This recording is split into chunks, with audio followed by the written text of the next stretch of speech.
민주당이 국회의원 구성 협상 불가라는 강경 기조를 이어가겠다고 밝힌 가운데 국민의힘이 이전과 다르게 대응하려는 기류가 읽혀 주목됩니다. 지금의 국회는 한국 국회의 상원으로 불리는 법사위원장 자리를 협치 차원에서 야당이 가져갔던 관례를 깨고 초유의 여당 상임위원장 독식체제 아래 운영되고 있는데요. 굳이 각을 세워 공력을 소진하지 말고 대선에서 정권교체에 성공해 법사위원장을 자연스럽게 가져오자는 것입니다. 이외에도 야당이 일부 장관 후보자들의 부적격 판정을 내린 상황이라 민주당의 고민이 클 것으로 보입니다. 제닛 옐런 미국 재무장관이 경제가 과열되지 않도록 금리가 다소 올라야 할지도 모른다고 말해 글로벌 증시가 출렁했습니다.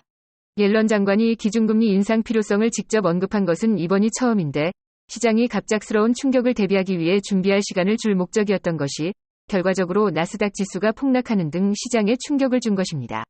파문이 커지자 진화에 나섰지만 주요 투자은행들은 결국 내년 말이나 내후년에는 금리 인상이 이루어질 것이라는 전망을 내놓고 있습니다. 70세에서 74세 어르신들을 대상으로 아스트라제네카 백신 접종 예약이 시작되었는데 백신을 맞겠다는 사람들이 줄어들고 있는 것으로 나타났습니다. 지난 3월 조사에 비해 6% 이상이 감소해 간 60%를 넘긴 것으로 조사된 것인데요. 이상 반응에 대한 우려가 가장 많았고 백신 효과에 대한 불신, 원하는 백신을 맞을 수 없기 때문이라는 응답이 뒤를 이은 것으로 드러났습니다. 실제로 60세 이상에서 1차 접종 2주 후 예방 효과는 아스트라제네카 86%, 화이자 89.7%인 것으로 알려졌습니다. 오늘은 아침부터 낮 사이 곳곳에 비가 내릴 예정이어서 우산을 챙기시는 게 좋겠습니다. 비의 양은 많지 않지만 곳곳에 벼락과 돌풍이 동반될 수 있다고 합니다. 또 황사가 유입되면서 전국의 미세먼지가 나쁨에서 매우 나쁨 수준을 보일 것으로 전망되고 있습니다. 낮 동안 바람이 강하게 불면서 서울 18도, 광주 22도로 쌀쌀하겠습니다. 카카오가 올해 1분기에 모빌리티, 핀테크 등 신사업 부문의 선전에 힘입어 역대 최고 실적을 세웠습니다. 영업이익이 전년 동분기보다 80% 가까이 성장한 것인데 이에 카톡 신기능을 추가하고 해외 투자를 더 늘릴 예정이라는 등 목표를 밝혔습니다.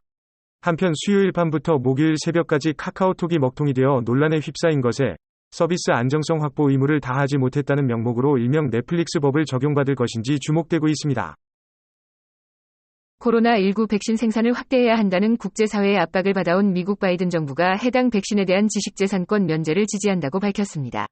이로써 코로나 백신의 복제약 대량 생산에 첫 물꼬를 텄다는 평가가 나오는데요. 다만 벌써부터 글로벌 제약업계 등으로부터 실망했다, 특허 도둑질을 했다는 비판이 나오고 있어 순탄치만은 않을 전망입니다. 한편 미국은 백신 확보에 여유가 있지만 대부분의 국가는 백신은커녕 원료 물질도 제대로 확보 못해 큰 어려움을 겪고 있는 것으로 알려졌습니다. 그럼 오늘도 좋은 하루 보내세요.